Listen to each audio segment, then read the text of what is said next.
십자가 피로써 다시 쓰사 흰 눈보다 더 정하리라. 내 영혼 평안해 내 영혼 평안해 서봄 중에 구름이 일어나며 그 나팔이 울릴 때에 주 오셔서 세상을 심판해도 나의 영혼은 없으리. 내 영혼 평안해 내 영혼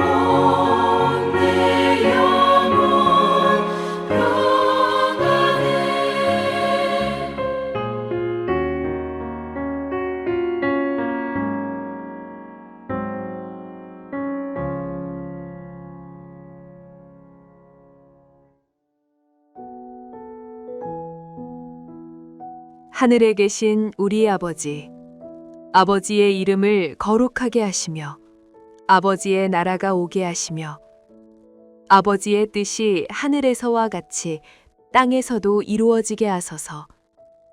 오늘 우리에게 일용할 양식을 주시고 우리가 우리에게 잘못한 사람을 용서하여 준 것 같이 우리 죄를 용서하여 주시고 우리를 시험에 빠지지 않게 하시고 악에서 구하소서. 나라와 권능과 영광이 영원히 아버지의 것입니다. 아멘.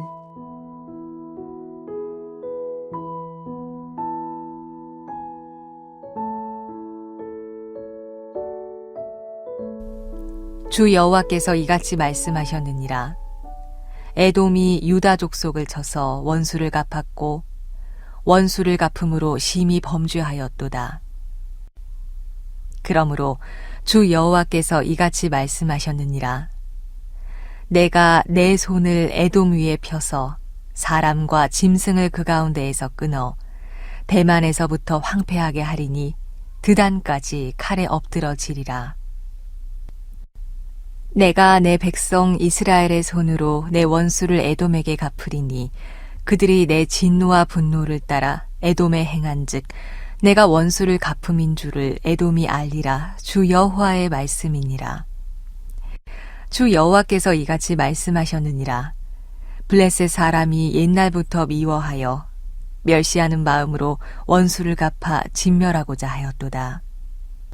그러므로 주 여호와께서 이같이 말씀하셨느니라.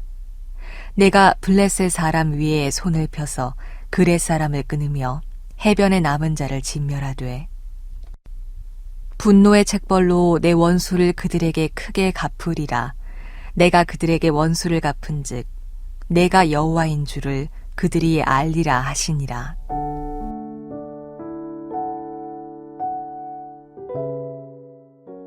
저는 하나님을 나타내는 여러 가지 표현들 중에 신원하시는 하나님을 참 좋아합니다. 신원하다는 뜻은 억울하게 맺힌 것을 온전히 풀어준다는 뜻입니다.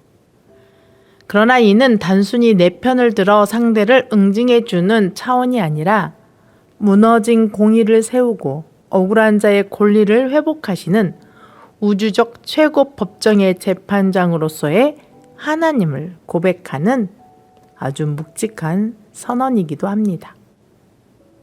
오늘의 본문에서 우리가 만날 분이 바로 이 신원하시는 하나님이십니다. 에스겔 25장 12절에서 17절은 25장에 담긴 열반 신탁 가운데 세 번째와 네 번째 신탁에 해당합니다. 심판의 대상은 에돔과 블레셋입니다. 이 본문은 앞단락의 흐름을 이어받으면서 하나님은 유다만 심판하는 분이 아니라 유다를 대적하고 그 멸망을 악용한 민족들도 공의로 다스리신다는 사실을 선명하게 드러내고 있습니다. 에돔과 블레셋은 모두 유다와 오랜 적대관계에 맺혀온 민족이었습니다. 에돔과 블레셋이 이스라엘에게 품었던 오난은 어쩌다 한 번 발생한 국지적인 갈등이 아니었습니다. 그것은 수백 년을 거슬러 올라가는 뼈저린 역사적 적대감이자 세대를 거듭하며 누적된 오래된 증오였습니다. 오늘 본문에서 하나님이 이 두 나라를 유독 강하게 심판하시는 이유는 이들이 유다의 멸망이라는 비극을 틈타 자신들의 해묵은 사사로운 오난을 잔인하게 갚았기 때문입니다. 에돔은 이스라엘과 뿌리가 같은 형제 국가입니다. 이스라엘의 조상 야곱의 쌍둥이 형인 에서가 바로 에돔의 조상입니다. 그러나 이 형제 관계는 구약 역사 내내 가장 끔찍한 원수관계로 전락합니다. 창세기에서 야곱이 형 에서의 장자권과 아버지 이삭의 축복을 가로챈 사건이 이 깊은 오난의 시작입니다. 그 후 이스라엘이 이집트에서 나와 가나안으로 향할 때 에돔은 자신들의 땅, 즉 왕의 큰 길을 통과하게 해달라는 모세의 간곡한 부탁을 거절하고 군대를 동원해 막아섰습니다. 또한 다윗 왕 시대에는 에돔을 정복하여 수비대를 두고 철저히 복속시켰습니다. 에돔은 이스라엘 치하에서 오랜 시간 억압을 받으며 칼을 갈았습니다. 이것이 에스겔 오늘 말씀의 직접적인 배경입니다. 바벨론이 예루살렘을 짓밟을 때 에돔은 바벨론의 편에 서서 형제의 멸망을 환호했습니다. 도망치는 유다 백성들의 테러를 막아 바벨론 군대에게 넘겼고 성읍을 악탈하는 데 앞장섰습니다. 또한 블레셋은 이스라엘이 가나안 땅에 정착한 이래 가장 오랫동안 가장 지독하게 국경을 맞대고 싸운 숙적입니다. 사사시대부터 시작해 이스라엘의 초대 왕 사울 그리고 다윗에 이르기까지 블레셋과 이스라엘은 가나안 해안 평화와 구릉지대에 패권을 두고 끊임없이 피를 흘렸습니다. 블레셋은 길보아 전투에서 사울 왕과 요나단 등 이스라엘 군대를 진멸시키고 사울의 목을 벤 철천지 원수였습니다. 이후 다윗 왕에 의해 세력이 크게 꺾였지만 이스라엘이 약해질 때마다 국경을 넘어야 집요하게 유다를 괴롭혔습니다. 그러다 예루살렘이 바벨론에게 포위되어 무너지는 틈을 타 블레셋은 이 기회를 눈에 가시 같던 유다를 지구상에서 완전히 진멸하고자 맹렬한 복수심을 쏟아냈습니다. 에돔과 블레셋의 행동은 타인의 재난을 틈타 자신의 해묵은 감정을 배설한 악질적인 폭력이었습니다. 12절과 15절에서 그들은 스스로 온수를 갚았다고 생각했습니다. 그러나 14절과 17절에서 하나님은 나의 온수를 갚음을 그들이 알리라라고 선언하십니다. 언약 백성을 향한 맹목적인 증오와 폭력은 곧 하나님을 향한 도전이며 공의로우신 재판장이신 하나님께서 친히 그 피 흘림에 대한 온수를 갚아주시겠다는 준엄한 선고입니다. 에돔과 블레셋의 이야기는 수천 년 전 고대 중동의 역사를 넘어 오늘날 우리의 치열한 일상과 관계역학에 매우 날카로운 통찰을 던져줍니다. 오늘날의 사회나 치열한 직장 환경에서도 누군가 실수를 하거나 큰 압박을 받아 취약해졌을 때 이를 틈타 자신의 이익을 취하거나 선을 넘는 궁극을 가하는 경우가 적지 않습니다.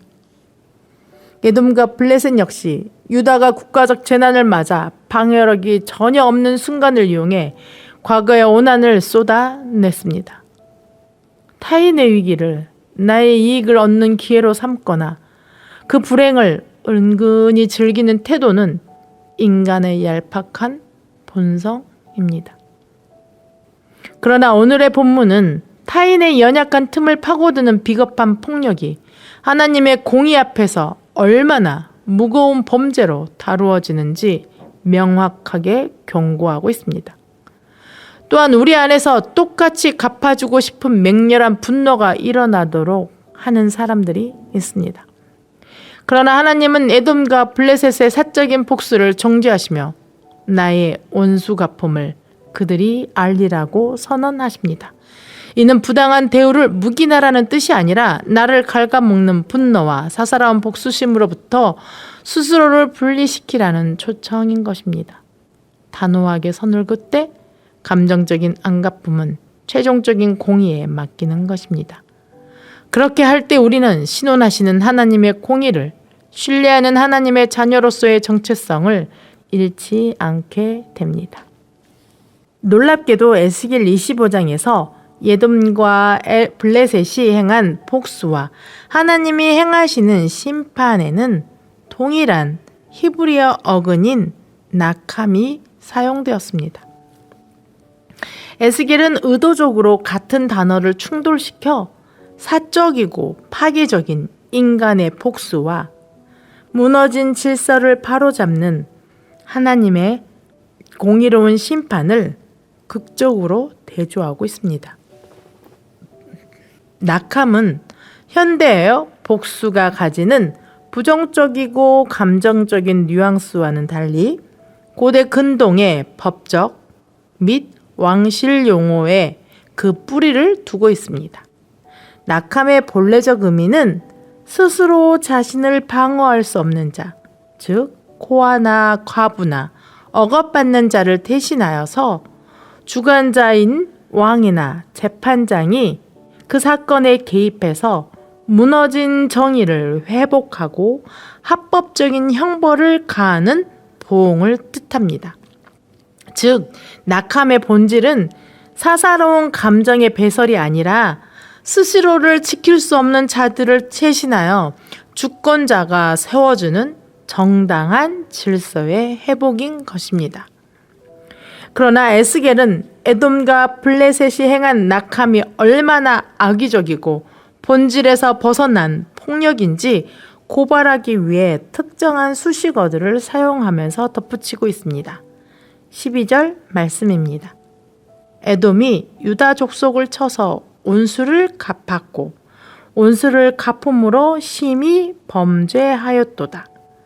여기에서 에돔의 복수는 법적 정당성이 없는 폭력이었기에 오히려 스스로 심한 범죄, 심각한 유죄 상태가 되었다라는 단어를 사용하여서 이 심한 범죄를 초래하는 결과를 낳았다는 것을 보여주고 있습니다.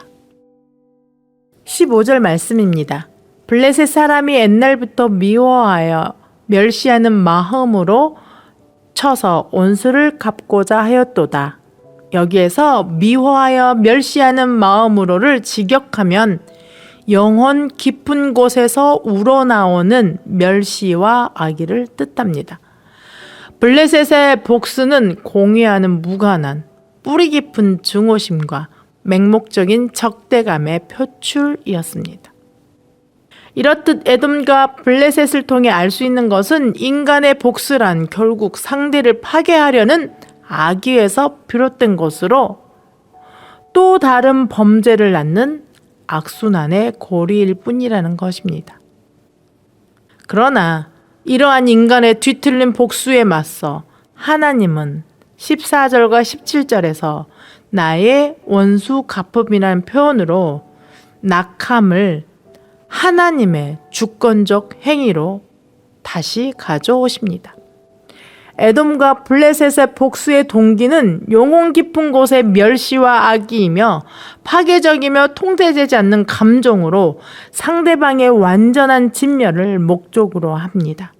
그러나 하나님의 낙함은 언약 백성을 보호하고 하나님의 영광을 훼손하는 것에 대한 분노로서 질서를 회복하는 통치 행위를 통해서 여호와 하나님이 하나님 있음을 드러내는 것에 목적을 두고 있습니다.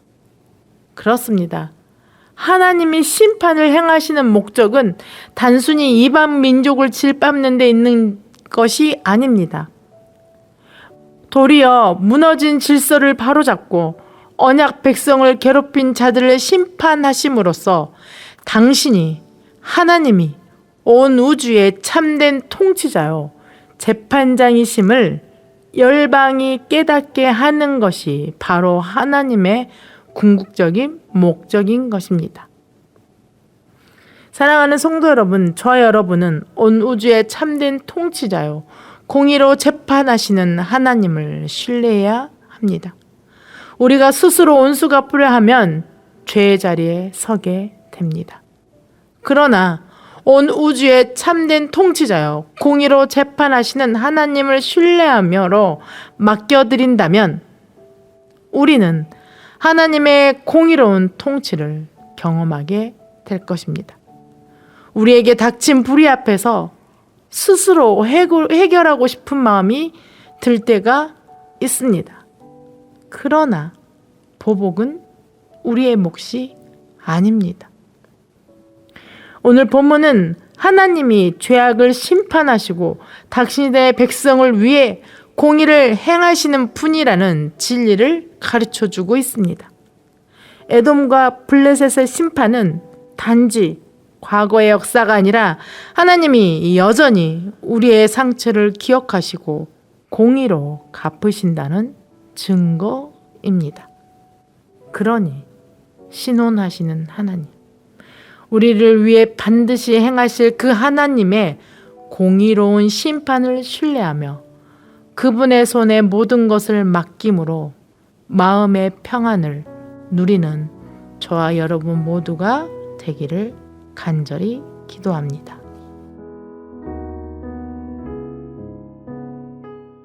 함께 기도하시겠습니다.